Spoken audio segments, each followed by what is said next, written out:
नमस्कार दोस्तों, आप सभी का लॉ सीखो के दैनिक समाचार विश्लेषण में। तो चलिए देखते हैं आज हम किन आर्टिकल्स के बारे में बात करने वाले। तो आज हम एक ही आर्टिकल के बारे में बात करेंगे जो कि इलेक्ट्रिक व्हीकल मोबिलिटी और इलेक्ट्रिक परिवहन के बारे में है।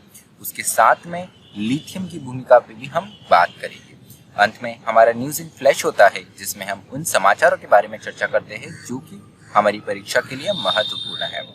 तो चलिए मैं आगे बढ़ूँ उससे पहले लॉ सीखो की कुछ कोर्सेज और पैकेजेस है। इन्हीं में से एक कोर्स है लॉर्ड ऑफ द कोर्सेज, जो कि हमारी न्यायिक परीक्षा की तैयारी के लिए है। इसके अलावा भी लॉ सीखो के और भी कुछ कोर्सेज है। इन सारे कोर्सेज की जानकारी आपको लॉ सीखो की वेबसाइट पे मिल जाएगी। तो चलिए आज का एमसीक्यू देखते हैं। आज का एमसीक्यू है कि एवियन इन्फ्लुएंजा इनमें से निम्न में से किस देश में सबसे पहले रिपोर्ट किया गया था 1995 में। आपका ऑप्शन ए है इंडिया, ऑप्शन बी है हांगकांग, ऑप्शन सी है चाइना या ऑप्शन डी वियतनाम। जो भी आपका उत्तर हो कमेंट बॉक्स में जरूर लिखिएगा। तो चलिए आज का हमारा वर्णनात्मक प्रश्न डिस्क्रिप्टिव क्वेश्चन देखते हैं। वह यह है कि इलेक्ट्रिक मोबिलिटी, जो इलेक्ट्रिक हमारे वाहन है, जो इलेक्ट्रिक यातायात के जो साधन है, इनका प्रोस्पेक्टस, इनका भविष्य क्या है भारत में। उसके साथ में ऐसे कौन से इंफ्रास्ट्रक्चर इनपुट, आधारभूत ढांचे की जरूरत है हमें ई व्हीकल सिस्टम को रोबस्ट करने के, मजबूत बनाने के लिए। आपका उत्तर 250 शब्दों में लिख सकते हैं। तो चलिए हमारा जो आज का आर्टिकल है electric mobility and role of lithium पे। तो इसमें हम बात करेंगे कि इलेक्ट्रिक व्हीकल जो है, यातायात की जो साधन है, उनकी क्या भूमिका है। साथ ही साथ हम लिथियम की महत्वता पे भी बात करेंगे। तो हमारे देश में ये टारगेट रखा गया है, एक विजन रखा गया है कि 2030 तक हमारे जो व्हीकल है 30% व्हीकल उनमें के इलेक्ट्रिक व्हीकल्स रहेंगे। उसके साथ में यहाँ पर लिथियम एंड कोबाल्ट की भी हमें बहुत ज़्यादा ज़रूरत पड़ेगी, क्योंकि जैसे आपको पता है कि जो लिथियम आयन बैटरीज होती है, जो इलेक्ट्रोड होते हैं, इसमें लिथियम एंड कोबाल्ट इन दो एलिमेंट की बहुत ज़्यादा ज़रूरत होती है। तो यहाँ पे भी हमें ह्यूज इनपुट देखने को मिल सकते हैं जिसकी हमें ज़रूरत है। तो यहाँ पे बेनिफिट क्या है इलेक्ट्रिक व्हीकल के। सबसे पहला तो ये है कि ये क्रूड ऑयल जो है, जिससे बहुत ज़्यादा कार्बन उत्सर्जन होता है, उससे बचाव के लिए मदद करेगा। उसके साथ में मनी बचाएगा, हमारे पैसे भी इससे बचेंगे। तो जैसे हमने बात करी कि कार्बन एमिशन कम होगा, जो कार्बन फुटप्रिंट है वो भी कम होगा। उसके साथ में बिल्ड डोमेस्टिक एनर्जी इंडिपेंडेंस, तो यहाँ पर हम खुद हमारी एक स्वतंत्रता से एक एनर्जी, हमारी डोमेस्टिक एनर्जी, घरेलू एनर्जी पैदा कर पाएंगे और उस पर हमारी जो बाहर के देशों पर निर्भरता है वो इसके साथ में कम होगी। उसके साथ में फाइन ट्यून अवर इंफ्रास्ट्रक्चर, तो जैसे हमने आज के वर्णनात्मक प्रश्न में बात करी कि आधारभूत ढांचे में महत्वपूर्ण बदलाव लाने बहुत ज़्यादा ज़रूरी है अगर हमको इलेक्ट्रिक मोबिलिटी को प्रमोट करना है।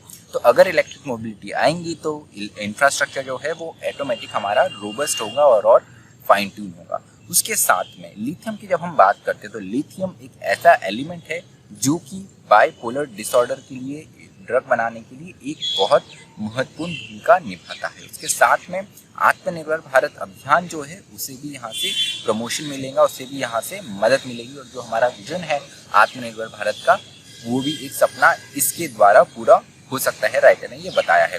तो यहाँ पे impact on India foreign policy, की भारत की जो विदेश नीति है उस पर क्या इम्पैक्ट होगा। तो West Asia dependence for crude oil will reduce, तो वेस्ट एशिया जो पश्चिम एशिया है उस पर हमारी बहुत ज़्यादा निर्भरता है, तो ये निर्भरता भी कम होगी क्रूड ऑयल की, क्योंकि हम इलेक्ट्रिक व्हीकल की तरफ बढ़ेंगे तो जो क्रूड ऑयल का यूजेस है वो हमारे देश में जो इस्तेमाल है वो कम होते जाएगा। तो यहाँ पे लैटिन अमेरिका की भूमिका बहुत ज़्यादा बढ़ जाएंगी, क्योंकि यही ऐसे क्षेत्र है जहाँ से लिथियम और कोबाल्ट बहुत ज़्यादा मिलता है। तो अगर हम बात करें तो currently north west Argentina, northern Chile and southwest Bolivia have 80% of world's explored lithium। तो अभी तक जितना लिथियम पाया गया है उनमें से ये आप देख सकते हैं मैप में, बोलीविया, चिले और अर्जेंटीना, ये जो आपको एक ट्रायंगल दिख रहा है, इस क्षेत्र में सबसे ज़्यादा लिथियम पाया गया है।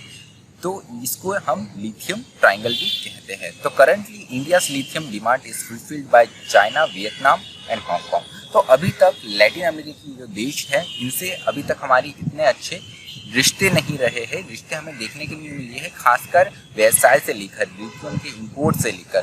तो अभी तक हम जो डिमांड है हमारी लिथियम की वो हम चीन, वियतनाम और हांगकांग जैसे देशों से पूरी करते हैं। तो यहाँ पे लिथियम इंपोर्ट जो है वो ट्रिपल्ड हो चुका है। जो पहले $384 मिलियन हुआ करता था, अब वो $1.2 बिलियन हो गया है। तो अपने आप में ये बहुत बड़ी बढ़त है, 3 गुना से भी ज़्यादा यहाँ पे हमको एक बढ़त देखने को मिली है। तो यहाँ पे भारत में, हमारे देश में हमारी सरकार ने क्या कदम उठाया है वो भी बहुत ज़्यादा महत्वपूर्ण हो जाते हैं। तो इन 2019 में Indian national aluminium company NALCO, Hindustan copper limited HCL, mineral exploration corporation limited MECL formally signed a joint venture agreement. तो इन तीनों कंपनियों ने एक जॉइंट वेंचर एग्रीमेंट साइन करा है खनिज विदेश इंडिया लिमिटेड के साथ में, काबिल इसका शॉर्ट फॉर्म है, to scout for strategic mineral asset like lithium and cobalt abroad for commercial use and for supplying to meet the domestic requirement for battery manufacturing। तो ये तीनों कंपनी ने काबिल के साथ में एक एग्रीमेंट किया है जिससे हमारी जो बैटरी मैन्युफैक्चरिंग के लिए जो भी मटेरियल, जो भी मिनरल चाहिए उसकी डिमांड फुलफिल हो सके। तो लिथियम और कोबाल्ट खासकर इनका कैसे कमर्शियल यूज करके हम बैटरी मैन्युफैक्चरिंग हमारे देश में बढ़ा सकते हैं, इस और ध्यान दिया जाएगा। उसके अलावा under the faster adoption manufacturing of hybrid electric vehicles and its adapt framework 2 version, the government has allocated $1.3 billion in incentives for electric buses, 3-wheelers and 4-wheelers to be used for commercial purposes till 2022। तो यहाँ पर $1.3 billion का एक huge investment हमें देखने को मिला है कि गवर्नमेंट इलेक्ट्रिक व्हीकल, जो इलेक्ट्रिक बसेस है, फिर 3 व्हीकल है, 4-व्हीलर व्हीकल्स, इनके कमर्शियल पर्पस को प्रमोट करने के लिए यहाँ पर बहुत बड़ा इंसेंटिव से $1.3 बिलियन का इंसेंटिव देने की भी बात की गई है। उसके साथ में $135 मिलियन फॉर चार्जिंग स्टेशंस। तो यहाँ पर $135 मिलियन जो है वो चार्जिंग स्टेशंस के लिए भी अलोकेट किए गए हैं। उसके साथ में अब proposal for $4.6 billion subsidy for battery makers have been proposed by NITI Aayog. तो यहाँ पर $1.6 बिलियन की सब्सिडी देने की बात की गई है, नीति आयोग के द्वारा इन्होंने प्रपोजल रखा गया है बैटरी मेकर्स के लिए। तो इससे आप समझ सकते हैं कि जो इलेक्ट्रिक व्हीकल अगर आएंगे तो यहाँ पर ज़रूरी है कि हमारी बैटरी जो ऊर्जा के स्रोत है वो अपने आप में बनकर पहले से तैयार रहे। तो इसीलिए नीति आयोग ने यहाँ पे सब्सिडी, इतनी बड़ी सब्सिडी देने की बात की गई है। उसके अलावा मारुति सुजुकी ने कुछ जापानीज जो कंपनियां हैं उनके साथ में एक जॉइंट वेंचर करके एक lithium ion batteries and electrode का जो प्रोडक्शन करने की एक यूनिट गुजरात में स्टार्ट करने की बात की गई है। तो ये भी अपने आप में देखने वाली बात रहेगी कि अपने आप में प्रोडक्शन जो है वो अभी कुछ दिनों में भारत में चालू हो जाएगा। तो इलेक्ट्रिक व्हीकल किस तेजी से हमारे यहाँ पर आते हैं। तो चलिए अब बढ़ते हैं न्यूज़ इन फ्लैश की तरफ। तो national mission on quantum technology and its application, तो यहाँ पर 800 करोड़ का एक इन्वेस्टमेंट देखने को मिला लास्ट ईयर बजट में हमें।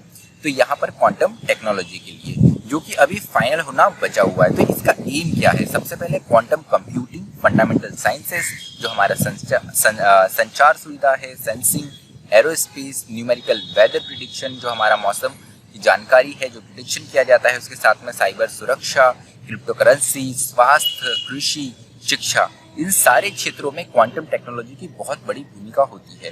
तो इन सारी क्षेत्रों को आगे बढ़ाने के लिए क्वांटम टेक्नोलॉजी की जो भूमिका है महत्वपूर्ण है। इसको देखते हुए सरकार ने 800 करोड़ लास्ट बजट में के असाइन करने की बात की गई थी।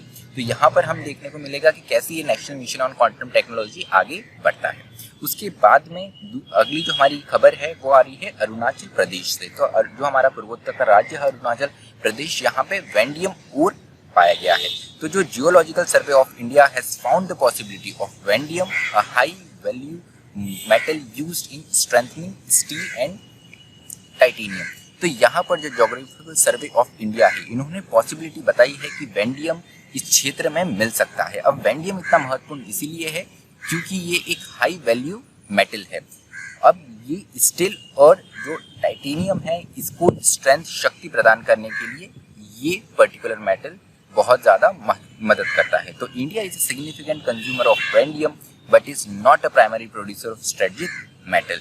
It is recovered as byproduct from slag collected from processing of Vandiferous magnetite ores। तो इसका जो हमारे पास में एक बाई प्रोडक्ट रहता है उसको हम अभी इस्तेमाल कर रहे हैं हमारे जो मेटल है, जो स्टील टाइटेनियम है, इसको स्ट्रेंथनिंग प्रोवाइड करने के लिए। तो यहाँ पर हमारे पास में कोई ऐसा प्राथमिक सोर्स नहीं है। तो अगर ये पाया जाता है, जिसकी पॉसिबिलिटी जताई गई है, तो भारत के लिए और हमारी जो इंडस्ट्री है उनके लिए ये बहुत ज़्यादा महत्वपूर्ण सिद्ध होगा।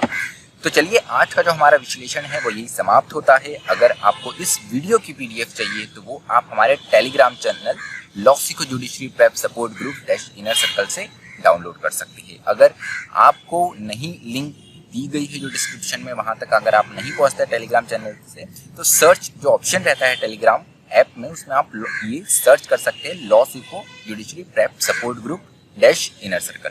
इसके अलावा अगर आपको और कोई जानकारी चाहिए तो आप हमारी वेबसाइट विजिट कर सकते हैं। इस तरह पढ़ते रहिए, मेहनत करते रहिए। धन्यवाद।